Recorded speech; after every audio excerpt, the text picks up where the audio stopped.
sacrifica no por alcanzar una mezquina migaja para el pueblo, sino por lograr una radical transformación social y nacional. A los nicaragüenses que yo juré cumplir fielmente con los preceptos de nuestra Carta Fundamental. Por consiguiente, ejerceré con firmeza y con patriótica ponderación la presidencia de la República hasta el 1 de mayo de 1900. Por eso se organiza lo que se conoció el mundo como la operación del 27 de diciembre. ¿Quién va a votar, digamos, por Daniel? Nada. ¿Quién va a votar por Arnoldo? Tampoco. Entonces hay que ver por quién vamos a votar. Se agachó, tomó en las manos la víbora, la metió entre su pecho para darle calor, y cuando le había dado calor, la víbora lo mordió y lo mató. La guerra en nuestra patria, en Nicaragua, ha quedado enterrada para siempre, para nunca más volver. La mesa redonda, para esclarecernos en los hechos noticiosos, análisis, comentarios, reflexiones. La mesa redonda para desarrollar nuestra nación, pluralista, propositiva, dialógica, revolucionaria. La mesa redonda con Sergio Marín Cornavaca. Empieza su transmisión.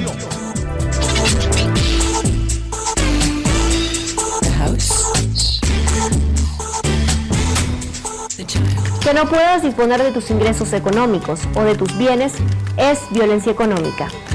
Que no te den un trabajo por el hecho de ser mujer, te paguen menos o te acosen es violencia laboral. Que te vigilen, que te intimiden, que te humillen o te insulten es violencia psicológica. Que te empujen o te agredan es violencia física. Que no te tomen una denuncia, que te demoren un proceso judicial o te interroguen es violencia institucional. La Ley 779 es la respuesta del Estado nicaragüense para proteger los derechos humanos de las mujeres y garantizarles una vida libre de violencia. Este es un mensaje del Poder Judicial, con el apoyo de la Agencia Española de Cooperación Internacional para el Desarrollo. Programa de Gestión Rural Empresarial, Sanidad y Ambiente Progresa, ejecutado por Catholic Relief Services. Apoya al desarrollo de la ganadería y la agricultura en Nicaragua, con el fin de reducir sosteniblemente la pobreza. En los departamentos de Jinotega, Matagalpa, Madrid y Nueva Segovia, las familias productoras y ganaderas mejoran la calidad de vida. Progresa, aumenta el uso de técnicas y tecnologías agrícolas mejoradas. Progresa, mejora la calidad de los recursos de tierra y agua. Progresa, capacita en el manejo de finca en función del mercado. Progresa, incrementa el valor agregado a productos agrícolas para acceder a mercados. Programa de Gestión Rural Empresarial, Sanidad y Ambiente Progresa, ejecutado por Catholic Relief Services. Financiado por el Departamento de Agricultura del Gobierno de los Estados Unidos.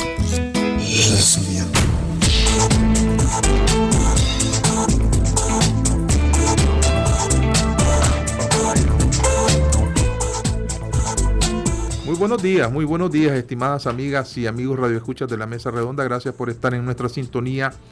Hoy, martes 31 de mayo del 2016. Vamos de inmediato a una información que está sirviendo CNN en español. El secretario general de la OEA informó que invocó la Carta Democrática por la crisis en Venezuela. Almagro presentó este lunes el informe sobre la crisis de Venezuela al presidente del Consejo General de la OEA, Organización de Estados Americanos. Almagro solicitó la reunión del Consejo Permanente entre el 10 y el 20 de junio del presente año. Dice CNN en español. El secretario general de la OEA, Luis Almagro, invoca la Carta Democrática Interamericana en Venezuela, según informó este martes 31 de mayo en su cuenta de Twitter.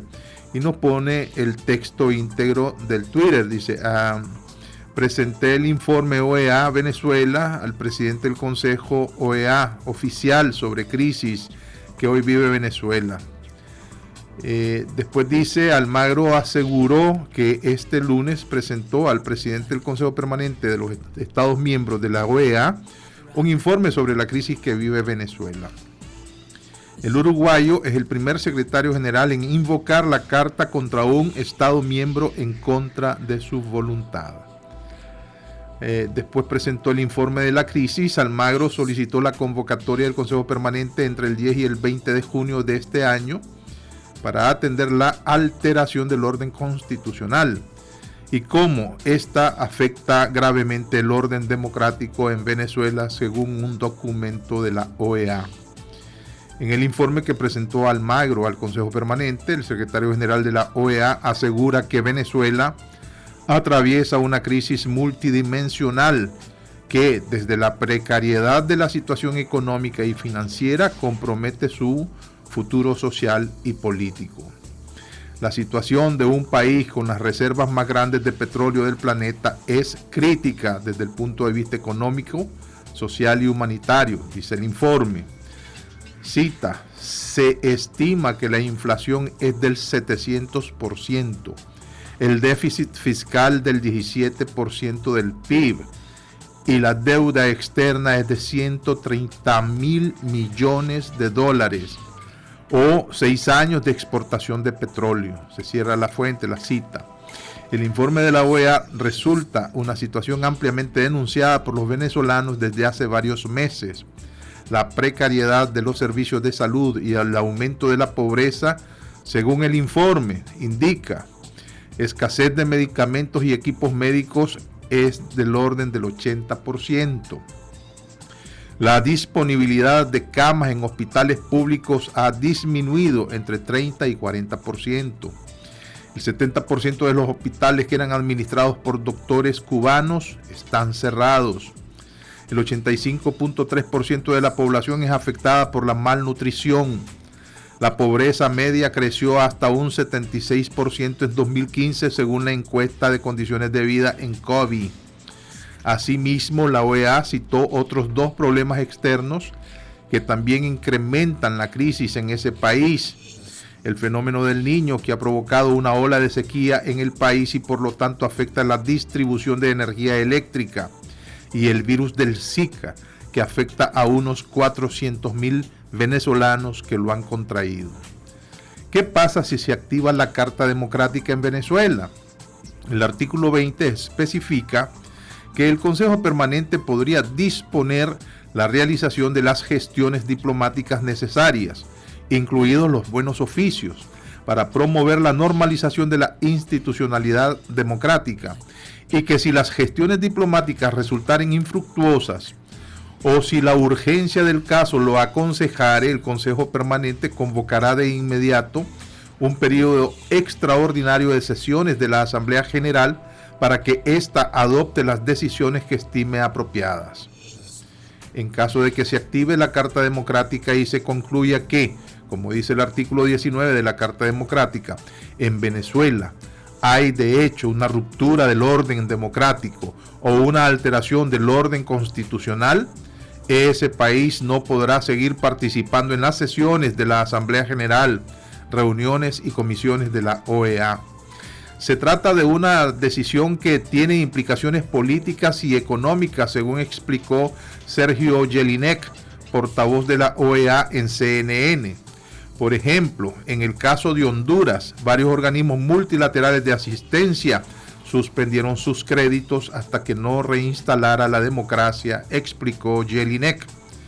Hace unas semanas, a raíz de una carta que envió a la Human Rights Watch a la OEA para que este organismo activara la Carta Democrática, Luis Almagro dijo que le estaba considerando la posible convocatoria del Consejo General de la OEA para tratar la crisis en Venezuela.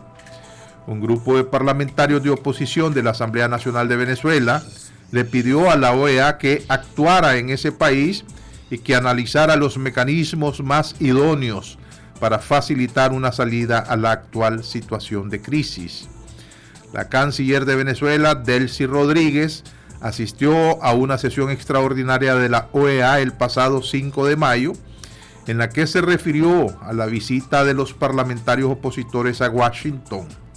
Rodríguez dijo a través de su cuenta de Twitter el 11 de mayo que el secretario Almagro asume una actitud partidista y pretende el derrocamiento del gobierno legítimo y constitucional de Venezuela, desconociendo la voluntad popular.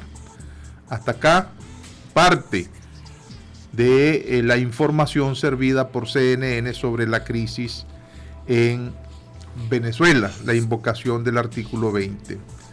Ahora quiero poner, a ver si se escucha acá, las declaraciones del presidente Maduro, las más recientes sobre este asunto. Vamos a poner el pedacito o el fragmento de información, ¿verdad? Se los vamos a poner acá. Esta es la información que está sirviendo CNN. Espero que logremos las declaraciones del presidente Maduro sobre este asunto. Adelante, Ulises. Por parte del titular de la entidad, con más detalles de lo que dice este largo informe y cómo puede también afectar a Venezuela, cuáles pueden ser sus repercusiones. Nos enlazamos en vivo con Johnny Molinares, quien se encuentra también desde la capital de Estados Unidos. Johnny, un gusto saludarte, estás con nosotros vía telefónica desde Washington, ya estamos en vivo en Café CNN. Creo que una petición que no llega como sorpresa para muchas personas, ¿no es así? Realmente no, así es, Alejandra, porque pues ya el mismo secretario general había dicho que él necesitaba presentar o estaba en el proceso de terminar un informe muy completo que él decía le iba a dar todas las herramientas y después mirar qué otros mecanismos se podían manejar a raíz de la situación con Venezuela. Recuerda que esto pues ya viene desarrollándose con serios cuestionamientos, señalamientos, incluso pues intercambio de palabras fuertes y casi que el romper todo el protocolo de lo que se manejaba en términos de política en la OEA de la semana pasada entre Nicolás Maduro y el secretario Luis Almagro. Así que pues finalmente lo que hace el secretario general es presentar este informe, lo presentó directamente al presidente del Consejo Permanente, que en este momento es el representante permanente de Argentina, Juan José Arcuri, y le hace entrega oficial entonces del informe. Y con ese informe además está convocando entonces la Carta Democrática y pidiendo una reunión del Consejo Permanente. Ok, eso era lo que estaba presentando esta mañana CNN, ¿verdad? Ok, para analizar este caso hemos invitado a nuestro amigo Gustavo Mercado Sánchez, que se había ausentado por razones médicas de este programa. Bienvenido, Gustavo, ¿cómo estás? No, en efecto no sorprende, ¿verdad?, esta presentación porque era cuestión de tiempo. ¿Qué trascendencia tiene a tu juicio? ¿Qué lectura haces de la trascendencia que tiene este acto que acaba de realizar Almagro, ¿verdad?, invocando el artículo 20? Mira, yo creo que la historia de la OEA llega a sus puntos clímax en la famosa reunión en La Habana, donde se trató el asunto de Nicaragua y la presencia de tropas americanas en Nicaragua, y donde hubo una destacada participación por debajera de parte de la política exterior sandinista, que dio el primer paso para reconocer que los Estados Unidos y todos los países latinoamericanos condenaran al imperialismo o a la presencia militar de un país en otro país. Ahora estamos en una situación bastante interesante y podemos establecer un símil. Y podemos establecer el símil porque tanto la diplomacia cubana como la diplomacia venezolana de Chávez habían establecido que había que destruir la OEA. Así como en la época romana se decía delenda es Cartago, o sea, destruida sea Cartago, el grupo Castro junto con el comandante Chávez se habían comprometido en la destrucción del modelo de integración y de diálogo geopolítico que significa la OEA. Esas palabras se vuelven a repetir el día de ahora cuando Maduro llama a que Venezuela y América Latina se van a retirar se van a retirar de la OEA. Entonces vemos dos puntos cumbre. Cuando se está discutiendo la política imperialista de los Estados Unidos y la condena a esa política imperialista por los meros países, los mismos países de América Latina, y ahora cuando resulta que un país quiere ignorar la Carta Democrática que había firmado. Yo veo una similitud en esto de ignorar con lo que está haciendo también el presidente Santos de Colombia con la resolución a favor de Nicaragua sobre las aguas territoriales. O sea, cuando a mí me conviene, yo estoy de acuerdo con la legislación internacional, y cuando a mí no me conviene, no estoy de acuerdo, y entonces me voy. Como decían los chavalitos, cojo mi pelota y me voy a jugar a otra parte. Entonces, aquí se está jugando un momento cumbre en la historia mundial, en la historia del respeto a lo que una nación firma como nación. Entonces, y lo estamos viendo de que en la primera jugada, que creo que fue bastante de enroque, como dijéramos hablando en ajedrez, muy inteligente, fue de Obama. Cuando Obama le dijo a los cubanos, bueno, olvídense de todo y vengan para acá. Pero Cuba no tiene el más mínimo interés de pertenecer a la OEA. Cuba no tiene el más mínimo interés que lo principien a juzgar por separación de poderes, acerca de cómo se está comportando su poder judicial. Entonces Cuba no es parte de la OEA, por más que América Latina, conforme dice la izquierda chavista, ha rogado, implorado, suplicado y obligado al imperialismo norteamericano a aceptar.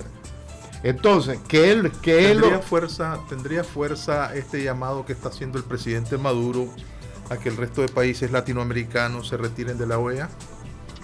Yo te diría que las posibilidades son bastante bajas, porque implicaría un suicidio a los mismos países. Por ejemplo, aquí se están jugando, el problema es que más complicado que la situación en La Habana en el año de 1916 o 18, no sé cuánto fue, que fue la conferencia que yo te había dicho anteriormente. Ahorita tenemos una situación multipolar y de múltiples ejes. Por ejemplo, Estados Unidos ya no depende del petróleo de Venezuela. Entonces, ese famoso cuentito de la izquierda de que el imperialismo lo único que quiere es quedarse conmigo porque yo tengo unos recursos que el imperialismo no tiene, en este caso no es cierto. Estados Unidos está exportando petróleo y dentro de la geopolítica petrolera internacional hay una suficiente producción para que nadie se vaya a preocupar porque Venezuela se vaya o se quede.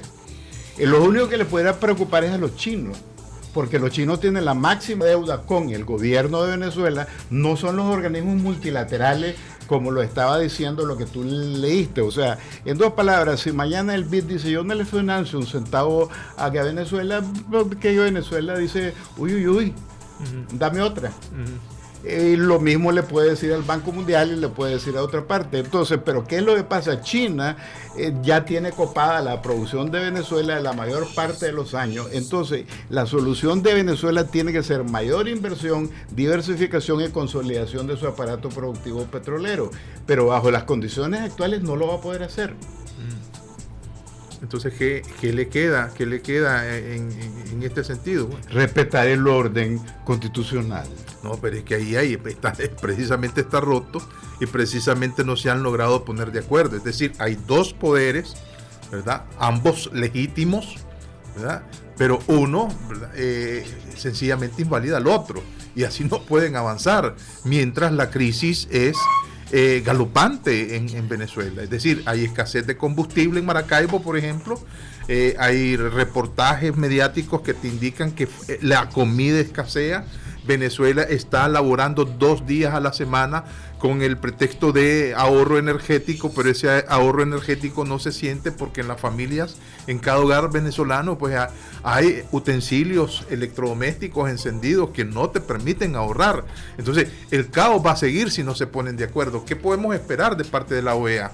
Mira, el camarada Stalin decía, cuando estaba tratando de implementar el socialismo, el comunismo recio en Rusia, no importan los que mueren, el futuro será más promisorio. ¿Explica? que simplemente a un Estado comunista no le interesa el bienestar del pueblo ni el número de gente del pueblo que muera, con tal que se mantenga el sistema, con tal que se construya el sistema. Sí, pero eso es lo mismo, eso es exactamente lo mismo que en otra cantinela está diciendo Maduro. Pero esa contradicción no puede seguir así. Es decir, puede pretender decirlo un sector, pero evidentemente cuando se te está cayendo a pedazos tu casa no puedes decir eso. Por eso es que tiene validez la invocación. Ahora, ¿qué viene después de la invocación? Es decir, después mira, hay un poder que lo tiene el secretario general de la OEA, que es convocar a través del presidente del Consejo de la OEA. Okay. Ya lo hizo, ya están convocados, ¿verdad? Al pleno de los Estados miembros. Sí. Está en proceso de hacerlo porque no hay todavía una fecha de decir que se va a hacer el 20. No, él está sugiriendo, pues, ¿verdad?, una fecha ahí para que los Estados miembros se pongan de acuerdo. Pero fíjate una cosa, él le manda un análisis de situación. Que ese análisis de situación es el que, según él, da motivo suficiente para invocar la carta. Él razona, pues, la invocación de la carta. Pero quien tiene que convocar al Consejo Pleno de la OEA es el presidente de la OEA, que en este momento resulta ser que es un argentino. El argentino, sí. Pero resulta ser, según otros analistas internacionales, de que la cancillera de Argentina anda buscando el puesto de secretaria general de las Naciones Unidas y que por ese motivo está coqueteando con los países del ALBA para que América Latina les dé un respaldo pleno. Vamos a ver hasta dónde los intereses privados de personas o de grupos políticos están sobre ese punto que tú estás hablando, que es el punto más válido, el bienestar de la colectividad.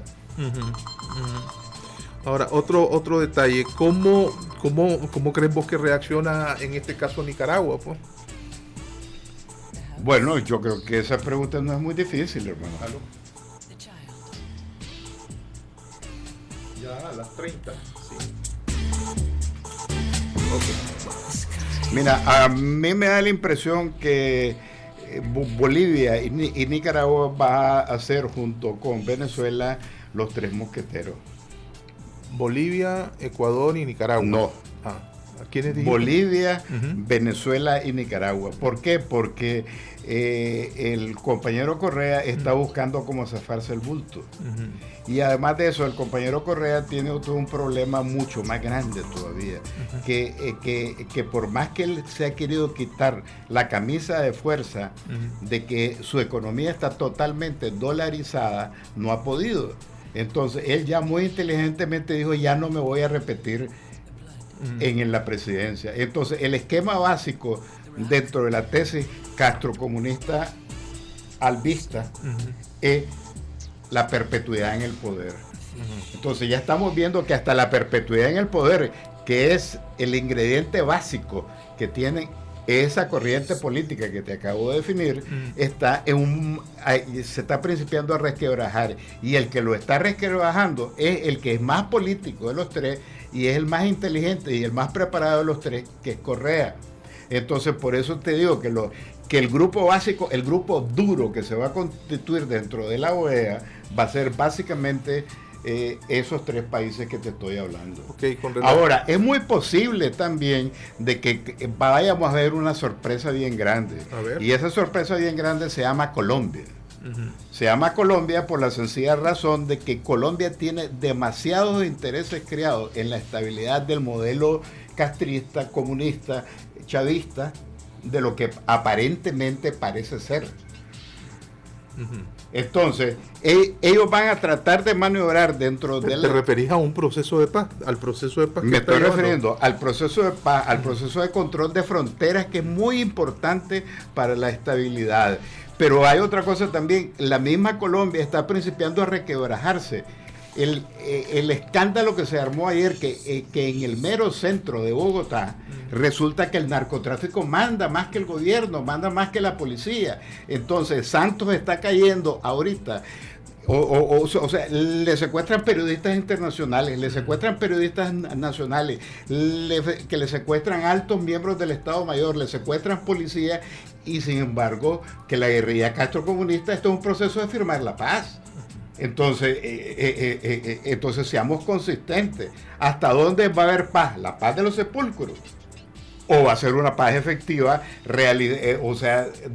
o va a ser una paz de realidad virtual? Entonces, por eso es que te digo de que la sorpresa para tratar de homogeneizar y de practicar más eficiente la política dentro del grupo de los tres mosqueteros va a ser el comportamiento del compañero Chávez, del compañero, ¿cómo se llama? Santos. Ok, vamos a abrir las llamadas telefónicas.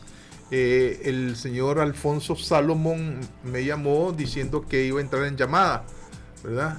Ahí están los números. Mientras voy a contestar una llamada. Adelante, aló.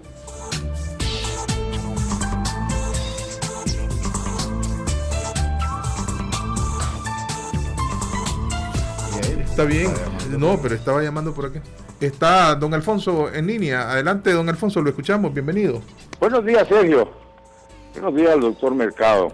Hombre, tenía bastante tiempo, por voluntad propia mía, de no llamar a tu programa, pero el día de hoy, donde yo pienso que las cosas van a tener definiciones en 15 días, en 30 días, lo más, en relación a Venezuela, pienso que vale la pena exponer un punto de vista que, como siempre, no pretendo ni mucho menos de que sea la verdad, pero es un cálculo que yo he hecho basado en lo siguiente.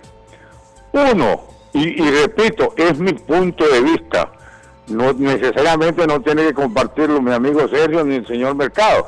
Mi punto de vista es que los poderosos enemigos de la revolución chavista han acorralado definitivamente el proyecto y ha llegado un momento en que hay que tomar determinaciones.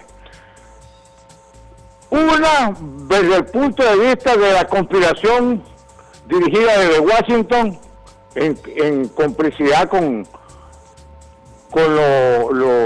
bueno, yo no sé cómo llamarlo, pues la oposición, los demócratas, como quieran, pues, internos de Venezuela, que llegó a un callejón sin salida, es decir, pretender hacer otro leopoldazo, que hayan 40 y pico muertos, que quemarle de esto, quemarle lo otro, eso no va.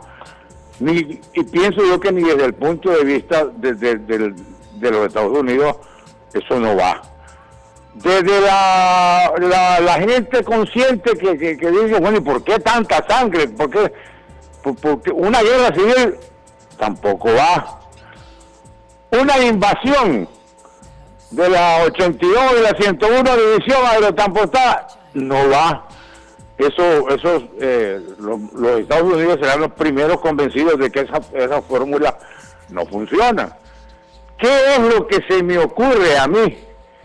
Y no tengo bolevillo, pero uso la lógica, y la lógica con humildad, no con soberbia, ni sesgada. ¿Cuál es esa lógica? Como no hay salida de la que se han estado, y realmente la revolución está acorralada, pero tiene que haber una salida, que no debe ser el derramamiento de sangre. Se me ocurre, Sergio, un autogolpe de los militares, fíjate bien, un autogolpe de los militares en las que esté en juego la pérdida de la presidencia, pero no la pérdida del poder. Fíjate bien, voy a repetirlo. Tal vez es la herejía más grande que le ha ocurrido al ser humano, pero yo lo pienso y deseo expresarlo, pues. Un autogolpe que se dé en la cual no va a estar en juego el poder, va a estar en juego la presidencia, pero no el poder. Después del golpe, ¿qué viene? Un triunviro, una junta de gobierno, convocatoria a elecciones en 3 o en 6 meses, y pienso yo que esa sería una solución, y que creo, no estoy equivocado, que del 1 de junio al 30 de junio esa situación se va a dar, y para felicidad de todos, incluyendo los que quieren que la sangre, que Maduro. El problema aquí no es Maduro, ni es Capriles. El problema aquí es un país que pretendió hacer cambios, no se dieron, tuvo enemigos naturales. Todos sabemos cuáles son los enemigos naturales de los que quieren hacer cambios. Y finalizo pues y concluyo diciendo, por ahí creo yo que viene la solución del problema de Venezuela, o por lo menos un espacio de paz, un espacio de buscando una solución no salvaje, una solución que no conlleve sangre. Gracias, Sergio, por el espacio. Muchas gracias, don Alfonso. Elizabeth García en la línea. Bienvenida, Elizabeth, te escuchamos. Buenos días, gracias por la oportunidad, Sergio. Saludos y saludos para todas las madres que escuchan la mesa redonda, ya que un día después, pues, y yo también soy madre, pues, gracias a Dios que lo tiene con bien y con vida, y para seguir analizando esto de la política. Mira, esto de Venezuela, Sergio, tiene un fundamento también con Nicaragua, y lo que afecta a Venezuela afecta también casi indirecto a Nicaragua.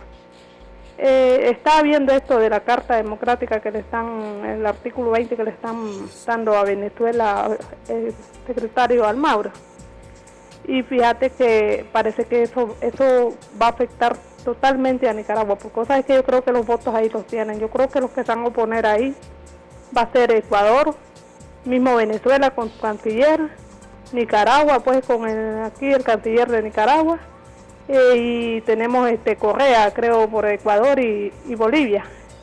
Yo pienso que eso, pues Brasil, no creo, pues yo creo que Brasil esté en la OEA, no sé, pues no estoy bien seguro de eso. Pero vos sabés que Costa Rica allí, todos otros países que apoyan a la OEA, no creo. Pues, pero fíjate que eso nos está afectando directamente a los nicaragüenses, pero fíjate que en una parte, si esto se diera, el cambio de gobierno en Venezuela, fuera bueno porque los hermanos venezolanos pues están sufriendo, y lo que han pasado los venezolanos ha traído un trasfondo que no ha sido de ahorita. Chávez en eso era inteligente. Chávez, yo digo que en este momento no estuviera en ese enredo, Chávez. Tal vez hubiera crisis en Venezuela, pero tal vez no estuviera en ese enredo si hubiera querido la dictadura de Chávez, porque mira, Chávez dio referendo, pasó y estuvo Chávez en ese referendo. Maduro sabe que la tiene perdida, no lo quiere dar, entonces él se está poniendo arrogante ahí, y allí es donde está perdiendo popularidad, el piso totalmente los chavistas que apoyan a Maduro, porque vamos ahora ya todos los chavistas ya no apoyan a Maduro. Si vos ves algunos testimonios de alguna gente que trabajan con Chávez, ya dicen que no, porque Maduro es diferente, pues entonces es un aspecto de crisis profundo en Venezuela, y que los está afectando ya directamente en Albas, en Nicaragua, y vas a ver después en nuestra circulación, porque bastante Nicaragua ha dependido de Venezuela.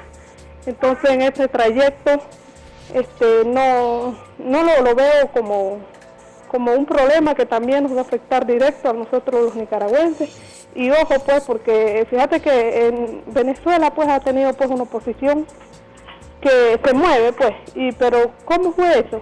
Porque Venezuela viene sufriendo de que le dieron el pase a Chávez, y Chávez logró tener todos los poderes pues.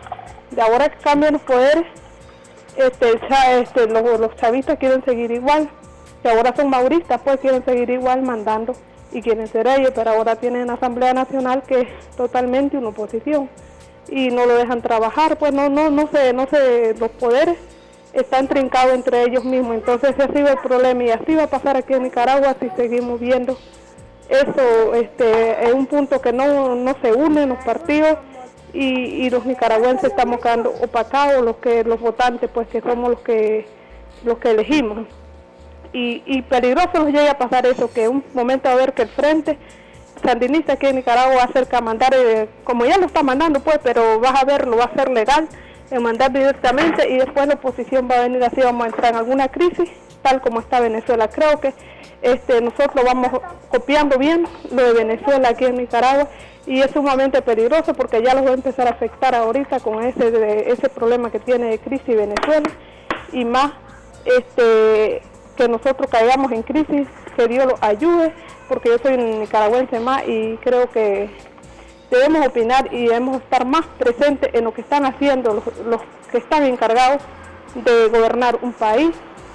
Y gracias, Sergio, y felicidades a todas las madres que escuchan la mesa redonda. Buen día. Muchas gracias, Elizabeth García, por su participación. Eddie Madrigal en la línea. Bienvenido, Eddie.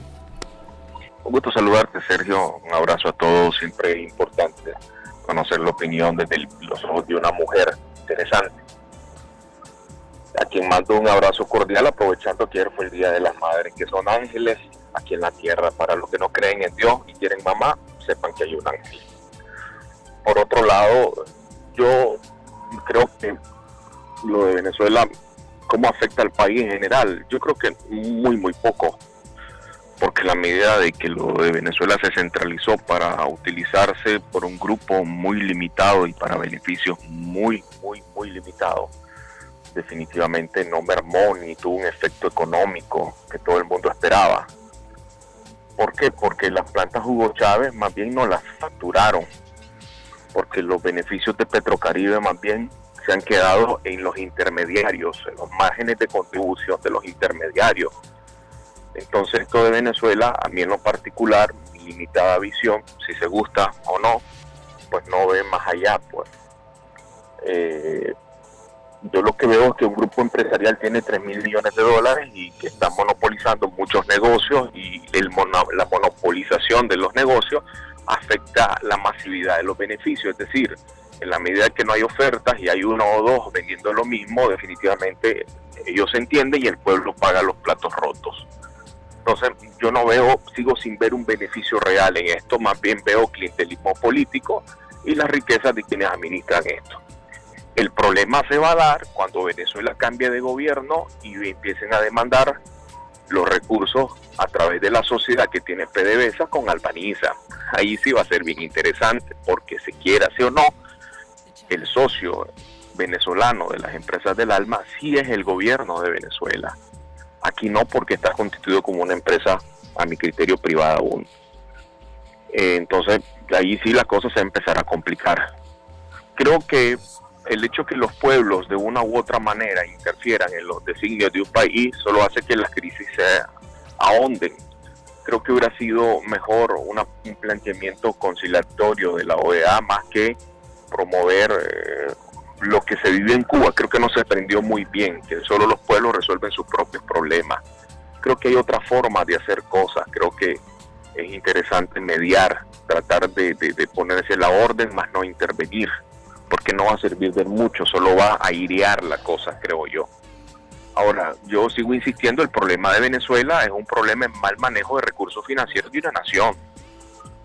Eso es una realidad. Y Venezuela se va a quedar sola, porque como ya no hay nada más que sacarle, el socialismo históricamente ha vivido en la medida que hay riqueza. Cuando ya se gasta lo que había, el socialismo desaparece. Es una limitada visión de la realidad pragmática que necesitas producir para poder regalar. El socialismo solo regala, y cuando se acaba la mina, pues no hay nada más que regalar y empiezan los buitres a desbaratarse. Esa es la realidad histórica del socialismo. Entonces, al final, Venezuela se va a terminar autodestruyendo en la medida que quienes dirigen el país no tengan más visión que la que la nariz le permite. Un gusto saludarle, un abrazo. Gracias, Eddie. Don Jorge Reyes en la línea telefónica. Bienvenido, don Jorge, lo escuchamos. Buenos días, Sergio. También me ha tenido un poco de participar, pero bueno, aquí voy. Primero, cuando dice mi estimado, porque lo estimo, Alfonso Salomón, dice bloqueado, acorralado el proyecto. ¿Cuál proyecto?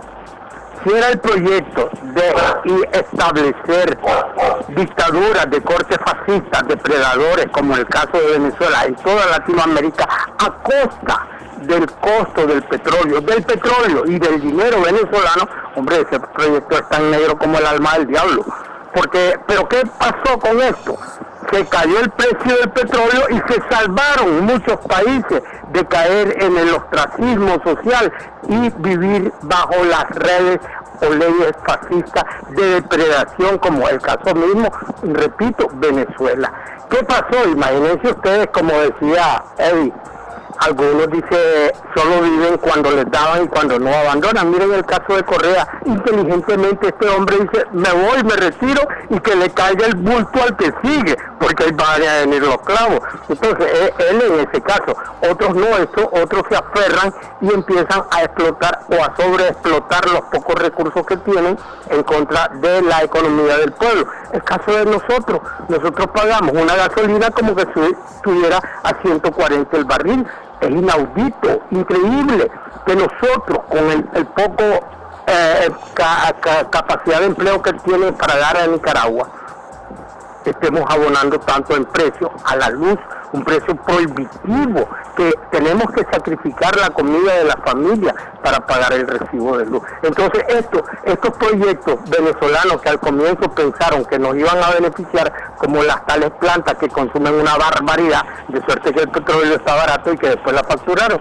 Entonces, ¿qué nos ha beneficiado? Nos ha arrancado más bien, los cimientos de nuestra pequeña economía familiar, porque todos los hogares estamos en la lipidia, nos cuesta mucho conseguir la comida diaria. En el caso de Venezuela es una memoración cuando estuvo aquel Marcos Pérez Jiménez, el bolívar venezolano valía más que el dólar. Increíble, la economía era cada mes era revaluada la moneda, la economía subió un 9%. ¿Y qué pasó después? El cuento lo sabemos, como dice, vinieron estos vendiluciones, se apoderaron del país y lo hicieron en lo que está, un país empobrecido, miserabilizado por el mal manejo, por las incapacidades de estadistas que no tienen ninguno de estos socialistas llamados del siglo XXI. Lo que tienen es de conspiradores en contra de su propio pueblo y de depredadores. Es una lástima que un pueblo tan pujante como Venezuela esté en esta situación. Pero si se devolvieran los miles de millones de dólares que están en manos de toda la plebe que acompañó a Chávez, creo que Venezuela se levantaría un poco. Pasa muy buen día y muchas gracias. Muchas gracias, don Jorge Rolando Espinosa. Don Rolando Espinosa en la línea, bienvenido. Buenos días, gracias por el espacio. A mí me encanta escuchar estos programas porque se aprende.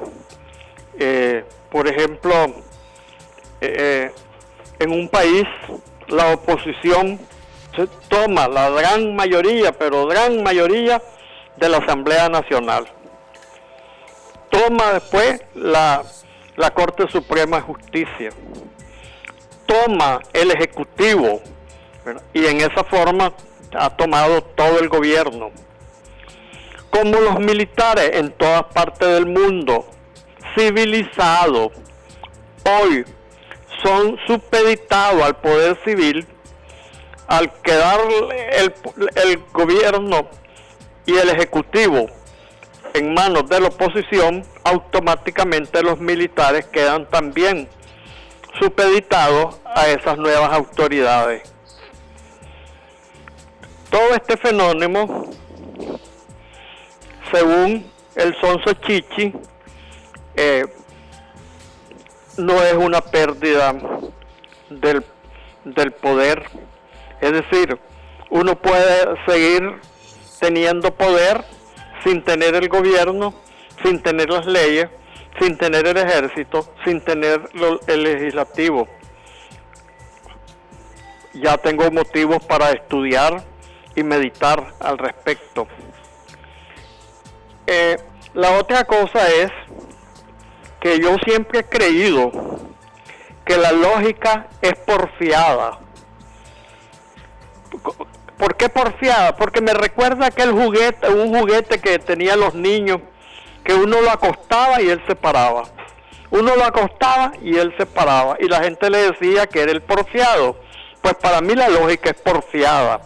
Aunque uno la quiera poner en determinado lugar, ella se pone en el lugar que debe ser.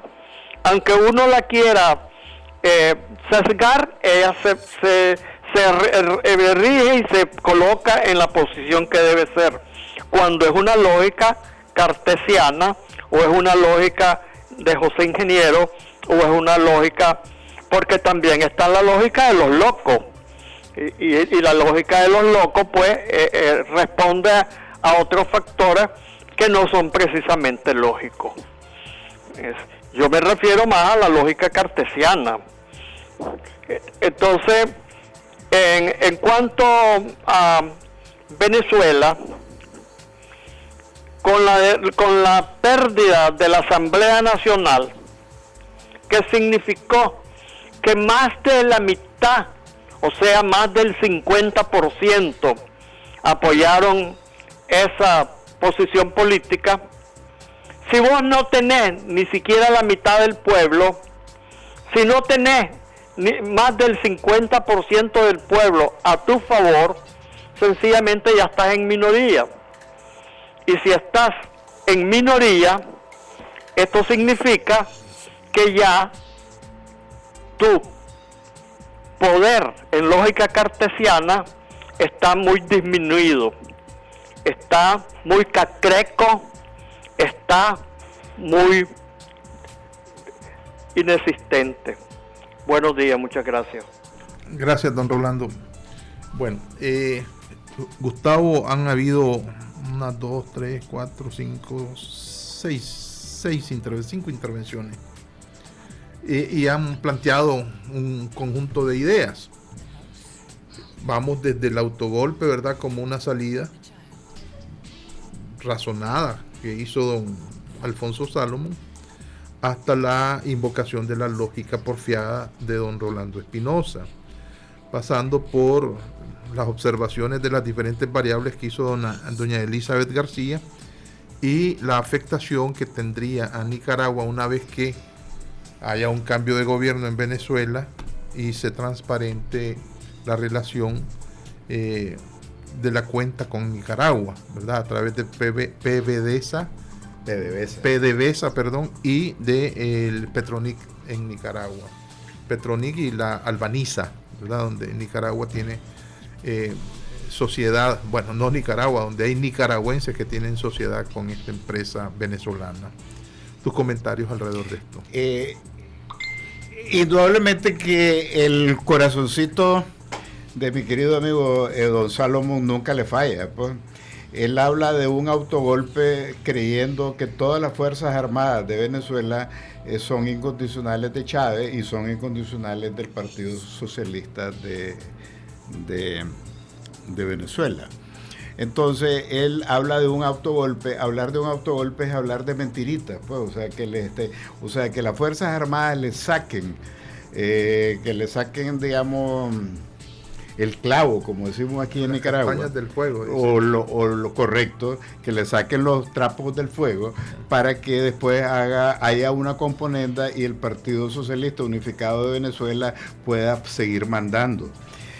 Acordémonos una cosa, de que si hay un golpe en contra del Ejecutivo no implica un golpe en contra del pueblo, incluye un golpe a favor del pueblo, y el pueblo está expresado por la mayoría que tiene la oposición en el Congreso Nacional. Sería un golpe a favor de la Asamblea. Acuérdese de eso. Si hay un golpe, va a ser un golpe a favor de la Asamblea y en contra de ustedes, el partido o los socialistas unificados. Entonces, ahí le encuentro un paralelo en la última intervención de nuestro amigo Rolando Espinosa, cuando él estaba hablando de que por qué motivo las cosas lógicas deben parecer ilógicas, parodiando unas frases que él no lo dijo, pero en realidad sí lo expresó, pues, o sea, que él estaba diciendo, la lógica es evidente y debe dar resultante evidente. Entonces, si se principia a instrumentalizar o a maquinizar o a complicar la cosa, lo único que están haciendo es una manera, como decía el Gato Pardo, dar más de lo mismo. Entonces, yo sí creo de que para evitarle más sufrimiento al pueblo venezolano y para que Maduro no principie a superar las cifras de Stalin, que sería bien horroroso para todos los venezolanos, que son personas de muy buen corazón y en un pueblo en el cual yo viví y que me duele lo que le está pasando. Entonces yo sí preferiría, y en la historia de Venezuela siempre ha habido un común denominador: las Fuerzas Armadas han sido las que han destrabado situaciones intrabables políticamente. Entonces, tu opción, ¿crees vos que la opción en Venezuela sea militar? Pero a favor del pueblo. Lo que pasa es que las acciones militares han sido también la pérdida de una... Esa también es la ruptura del orden democrático. Pues. No, pero es que el orden democrático ya está roto. Desde el mero momento que al presidente le dan hasta por debajo de la nariz en una elección para el Congreso. Gustavo, no hay golpes buenos y golpes malos. No, es que el golpe está dado. El golpe ya lo dio el pueblo venezolano cuando votó y puso un 65% de control de la Asamblea Nacional en la oposición. Ese no es golpe, esa es una elección, eso es derecho. Correcto. Eso es totalmente derecho, el golpe es fuera de derecho. No, pero es que lo que tú estás hablando del golpe fuera de derecho es consecuencia de la resolución del pueblo. Y por eso es que yo te digo que mientras la institución armada de un país defiende a los ciudadanos de un país, eso no puede ser llamado un golpe. No sé, tengo mis dudas, ¿verdad? Y vamos a consultar a un especialista en derecho constitucional, pues, ¿verdad? Pero entiendo que líricamente, ¿verdad? Es decir, emocionalmente podría ser así, pero eso me recuerda a aquella frase de la revolución es fuente de derecho, pues yo que solamente, ¿verdad? Por las causas, precisamente cuando está desbocado esto, es que se impone, ¿verdad? La necesidad de que un conjunto de países que firmaron, que son signatarios de la Carta Democrática, diriman este asunto y vean qué es lo que pueden hacer para hacerle recomendaciones al gobierno de Venezuela y a la Asamblea de Venezuela, buscar cauces pacíficos, ¿verdad? Y políticos, pues, ¿verdad? Para que no se siga deteriorando, pues, la paz social y económica en Venezuela. Hay una llamada telefónica de Sergio Martínez. Escuchemos a Sergio Martínez, Gustavo. Sergio, ¿cómo estás? Saludos a Gustavo. Yo veo tres posibilidades. Uno, que haya un adelanto de elecciones. Dos, una ayuda humanitaria. Y tres, bueno, tal vez en el orden inverso, inicialmente que se logre la negociación de la salida de los presos políticos, porque me daba como pregunta, ¿por qué la Mesa de Unidad Democrática en Venezuela no quiere considerar la alternativa de adelante de las elecciones y se mantiene aferrado a la respuesta de que se imponga el revocatorio? Y a mí esta pregunta traigo algunas premisas que tienen que ver qué tan cohesionada está realmente la MUD, porque si Capriles no ganó la elección, si posteriormente el fraude o el montaje que tenía el chavismo se le revirtió en su contra a Maduro, y ahorita la situación económica está en una debacle, porque la MUD se empecina en que sea solamente el revocatorio. Y en términos del madurismo, que está, creo yo, muy aislado, porque no tiene respaldo pleno de todas las fuerzas políticas del chavismo, ¿por qué no busca rendir el alfil o incluso rendir la reina en llamar anticipadamente las elecciones y en todo caso buscar cómo salvaguardar de alguna manera el poder político y rectificar las cosas que han estado haciendo mal? Me llama la atención esos aspectos de que no le miro lógica, como dice el amigo Espinosa, que en las fuerzas políticas que están confrontadas en términos de negociación están haciendo lo contrario para llegar a una solución pacífica. Muchas gracias y saludos. Gracias, Sergio. Tu comentario final, Gustavo. Mira, Sergio, lo que tú dices como algo muy peligroso que hay que buscar que el FBI y la Interpol lo anden buscando, no es totalmente evidente. La Constitución en Venezuela establece de que un presidente, antes de cumplido su mandato, dentro de tal límite de tiempo, puede ser sometido a una revocatoria. Entonces, lo que están pidiendo es únicamente un uso y abuso de la Constitución, de los derechos que le han dado, un concepto que nosotros los latinoamericanos no entendemos. O sea, si hay una ley que me da un derecho a algo, ¿por qué no invocarlo? Ok, con ese razonamiento, ¿verdad? Terminamos el programa de hoy. Gracias, Gustavo, por haber estado con nosotros analizando esto, que vamos a ver, yo creo que sí tiene repercusiones directas sobre América Latina y sobre Nicaragua en particular. Pero si ya la tiene, porque estamos comprando tranquilamente, así como en Venezuela no hay petróleo, Nicaragua está comprando su petróleo en Miami ahorita. Así es, correcto. Bueno, nos vemos mañana, nos escuchamos mañana en otro programa de La Mesa Redonda. Me han apoyado. Son lunes. Me miman.